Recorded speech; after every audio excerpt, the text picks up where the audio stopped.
Bicycle thief एक ऐसे इंसान की कहानी है जो अपना परिवार का पेट पालने के लिए मेहनत करके थोड़ी सी खुशियां हासिल करना चाहता है, पर निर्दयी समाज उसे चोरी करने के लिए मजबूर कर देता है। 1948 में आई ये फिल्म आज भी उतनी ही सार्थक है जितनी 73 साल पहले थी। साल 24 नवंबर 1948 में आई इस फिल्म को विक्टोरियो डिसिका ने डायरेक्ट किया है, जो लुगी बार्तोलोनी की कहानी है। अपनी लागत से बनी इस फिल्म ने 3 गुना की कमाई की थी, जिसने 20 से अधिक अवार्ड जीतने के बाद ऑस्कर में अपना स्थान बनाया। इसमें मुख्य किरदार Lamberto Maggiorani, Antonio Ricci, Enzo Staiola, Bruno Ricci. Film की शुरुआत में हम कई नौजवानों को एक बिल्डिंग के बाहर देखते हैं जो नौकरी की तलाश में खड़े हैं। उस बिल्डिंग से एक बड़ा आदमी हाथ में पेपर लिए रिची को पुकारता है, जो कहानी का मुख्य किरदार है। एंटोनियो रिची बिल्डिंग से दूर जमीन पर बैठा है। एक आदमी आता है रिची को बुलाने की वहां तुमको बुला रहे हैं। रिची जब जाता है तो ऑफिसर उसे बिल पोस्टर की जॉब करने को कहता है। साथ में कहता है कि साइकिल है तुम्हारे पास? रिची ना कहता है। इतने में भीड़ से एक आदमी कहता है मेरे पास साइकिल है। नौकरी ना होने के कारण रिची कहता है मैं साइकिल का अरेंजमेंट कर लूँगा। नेक्स्ट सीन में रिची की वाइफ मारिया पानी भर रही है। रिची बताता है कि मुझे बिल पोस्टर की जॉब मिली है। वो खुश हो जाती है, पर जैसे ही रिची कहता है कि साइकिल का होना ज़रूरी है तो वो आर्ग्यूमेंट करती है और घर में पड़े कुछ सामान को गिरवी रख देती है दुखी मन से। उस सामान से उन्हें 7,000 लायर मिलते हैं। रिची 6,000 लायर देकर साइकिल खरीद लेता है। हस्बैंड वाइफ खुश होते हैं कि चलो अब सारी परेशानियां खत्म हो जाएंगी। रिची साइकिल को चलाने की बजाय उसे कंधे पर उठाकर ऑफिस में जाता है, जहां उसे पोस्टर चिपकाने की जॉब का एड्रेस पता करना होता है। क्लर्क उसे पहले साइकिल नीचे रखने को बोलता है। रिची अपना इंट्रोडक्शन देकर कहता है कि मुझे वालेमलेनिया अनएम्प्लॉयमेंट ऑफिस से भेजा है। रिची बाहर आकर अपनी वाइफ को बताता है कि उसे ठीक सुबह 7:15 बजे पहुंचना है। रिची कहता है मुझे एक जोड़ी जूते, 6,000 फैमिली अलाउंस और ओवर टाइम भी देंगे। मारिया बहुत खुश है। मारिया रिची को कहती है कि वो एक संत लेडी के घर मुझे छोड़ दे, वहाँ कुछ काम है। रिची नीचे खड़ा मारिया का इंतज़ार करता है और वहाँ 3-4 लेडी रिची को किसी वाइस लेडी के घर का पता पूछती हैं, पर रिची सिगरेट पीकर एटीट्यूड में ना में सिर हिला देता है। रिची को उसकी साइकिल किसी BMW या मर्सिडीज से कम नहीं लग रही थी। काफ़ी देर इंतज़ार करने पर रिची ऊपर जाकर मारिया को एक दरवाजे से आवाज़ मारता है घर चलने को। रिची पास जाकर देखता है कि एक संत लेडी कई औरतों को दुआ दे रही है, आशीर्वाद दे रही है। मारिया कहती है मैंने विश मांगी थी, तुम्हारी जॉब लग जाने पर मैं 50 लायर दूंगी। रिची मारिया को पुराने ख्यालातों की बताकर वहां से उसे ले जाता है घर पर ब्रूनो साइकिल को साफ करता है, जो रिची का बेटा है। इनकी एक छोटी बेटी भी है। अगली सुबह दोनों बाप बेटे अच्छे से तैयार होकर काम पर निकल जाते हैं। रास्ते में रिची ब्रूनो को पेट्रोल पंप के पास छोड़ देता है, जहां ब्रूनो काम करता है। जॉब के पहले दिन रिची बड़े जोश से पोस्टर चिपकाने का काम करता है। वहीं 2 बच्चे गाना बजाकर पैसा मांगते हैं, पर रिची का पार्टनर लात मारकर उन्हें गिरा देता है।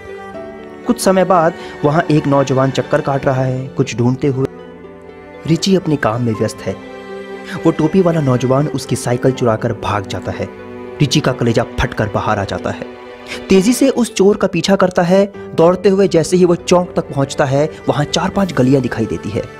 रिची चिंतित आंखों से कंफ्यूज है और टोपी वाले चोर को दूर से देखता है। अचानक वो उसका पीछा करता है। टैक्सी वाले से रिक्वेस्ट करता है कि उस लड़के का पीछा करो।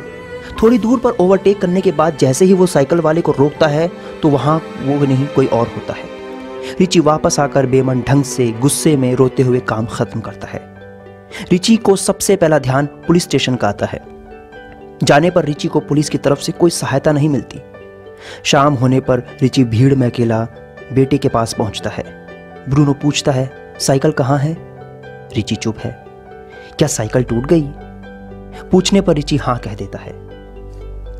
फिर ब्रूनो को घर पे छोड़ने के बाद रिची अपने दोस्तों के पास जाता है मदद मांगने के लिए। जब वो अपनी चोरी हुई साइकिल के बारे में बताता है तो उसका दोस्त पिज्जा विक्टोरिया नामक जगह पर जाने को कहते हैं, जहां पर सारे चोर चोरी का सामान बेचते हैं। अगली सुबह रिची बायोर्ची के साथ पिज्जा विक्टोरिया नामक जगह पर जाता है। रिची वहां पर सैकड़ों एक ही तरह की कई साइकिलें देखता है।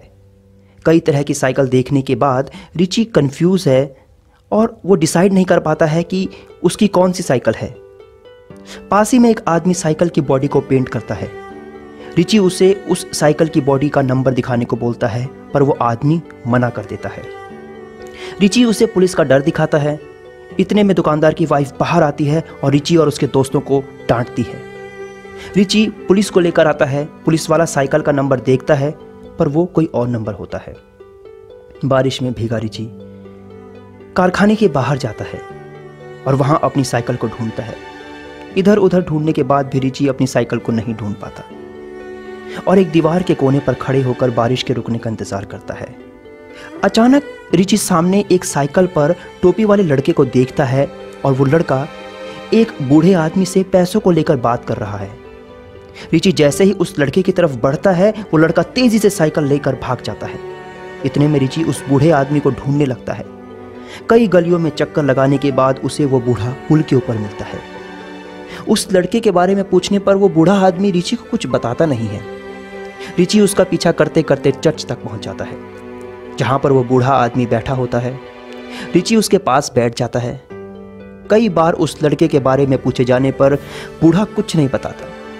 अंत में रिची पुलिस को बुलाने की धमकी देता है। इस पर वो बताता है कि वो लड़का जिसने साइकिल चोरी की होती है वो विया डेला कंपियानिला रहता है और उसकी उम्र महज 15 साल है। रिची उसे अपने साथ चलने को बोलता है ताकि वो उसे पहचान सके, पर बूढ़ा बात नहीं मानता और वहां से झूठ बोलकर उठ जाता है। रिची उसके पीछे जाता है, पर तब तक वो गुम हो चुका होता है और रिची उस बूढ़े को नहीं ढूंढ पाता। चर्च के बाहर आने पर रिची को गुस्सा आता है और ब्रूनो को भूख लगी होती है सुबह से, तो ब्रूनो सूप पीने को बोलता है और जैसे ही वो अपने पापा को सूप पीने के लिए बोलता है, रिची थप्पड़ मार देता है कसकर। ब्रूनो रोता है। इतने में रिची ब्रूनो से सॉरी मांगता है और पुल पर मिलने को कहता है ताकि वो उतने समय में उस बूढ़े को ढूंढ सके। रिची उस बूढ़े को नहीं ढूंढ पाता और कुछ लोगों के चिल्लाने की आवाज सुनता है।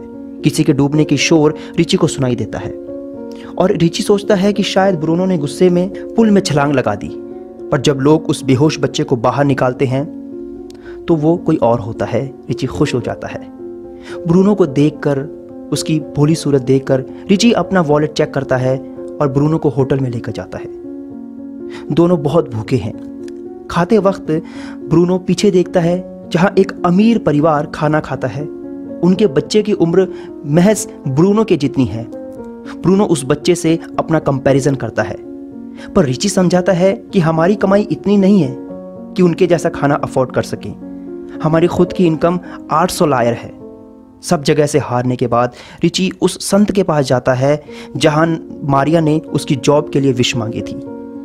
यहां पर रिची उस संत लेडी के पास अपनी चोरी हुई साइकिल के बारे में पूछता है। संत उसे कहती है बस आंखें खोल कर चलना और सीधे देखना। रिची को उस लेडी की बातें ज्यादा समझ नहीं आती है और वो 50 लायर देकर वहां से चला जाता है। बाहर आकर अचानक वो उस टोपी पहने लड़के को देखता है।